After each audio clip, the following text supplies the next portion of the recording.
Meher Baba.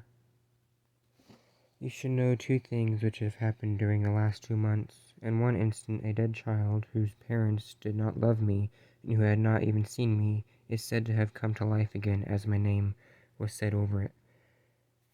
In the second instance, a young man who loved me dearly and obeyed me implicitly died a tragic death, with my name on his lips to the very last. Let me tell you first of the so-called miracle of the dead child returning to life in my name. We recently received a letter from Hamirpur describing this event in great detail. A seeker after truth by the name of Ram Das was directed by his guru to call on me at Satara during my last seclusion there. It happened by coincidence that I had sent for all the resident Mandali to discuss a phase of my work with them. When I inquired if all were there, Iruch had in all truthfulness to tell me about the visitor whom they had left behind. I then allowed Ram Das, the visitor, to come to see me, but only through one of the windows, and he was instructed then to go away. Shortly thereafter, he tells my followers in Hamirpur he saw me in the 3 different forms, as Ram, as Krishna, as blank. But I have forgotten the third name given in the letter from Hamirpur. Because of the vision Ram Das had seen, he went into the countryside of Uttar Pradesh rather than Nasik, as he originally planned. In Uttar Pradesh, he first fasted for some time and then began to spread my message of love.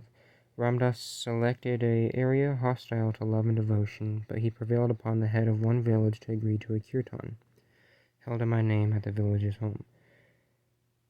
It is said that he had agreed to this because one of his children was seriously ill and that his suffering had made him remember God.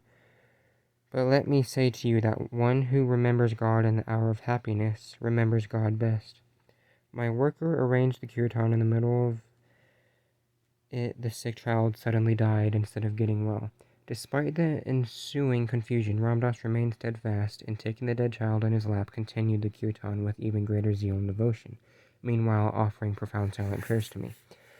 The child returned to life before the kirtan was ended. Baba paused to let the audience absorb the full import of what he had said.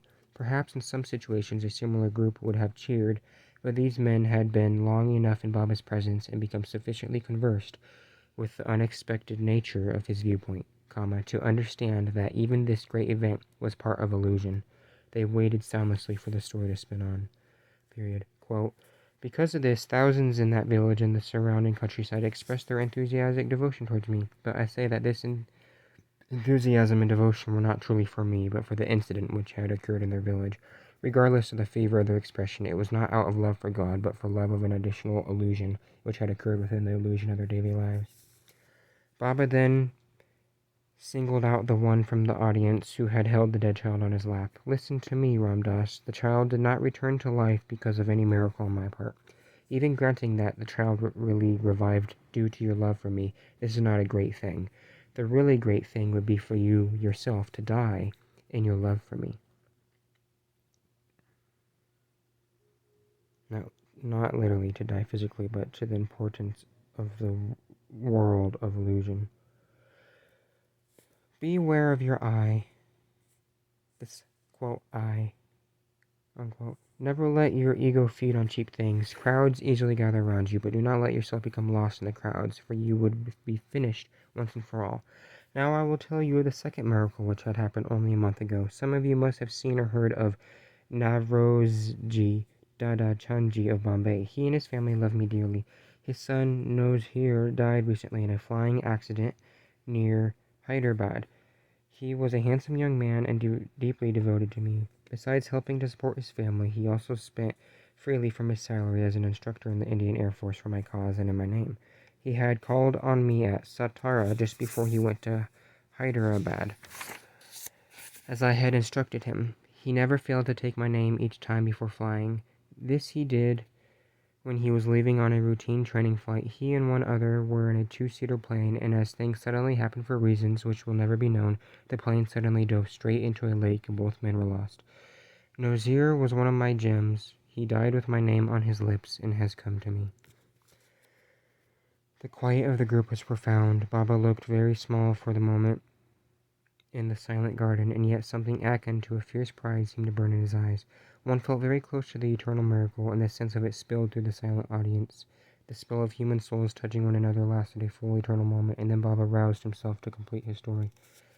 At the time of the accident, I had gone on to Pune to rest from my seclusion. It was there that his Nozir's family sent me a telegram with the news of the accident, expressing their regrets in it for disturbing my rest with the news. Such love is what I consider to be the true miracle, the miracle of love, unquote. Again, a moment of no speaking, of the quiet, even breathing of the Savasis. Again, Baba plunged on. In reality, there is nothing such as death or birth, period. I know this, and I say it with the authority of my conscious knowledge, period.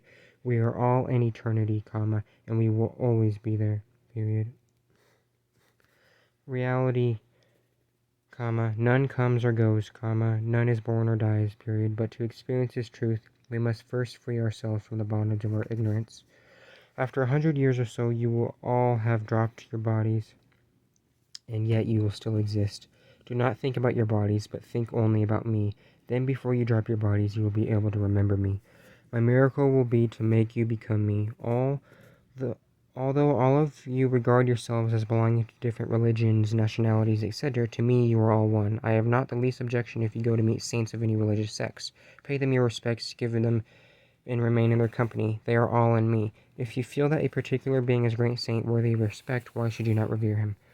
But if you want to see God and to become one with God, then the only solution is to catch hold of my Daman, hem or garment.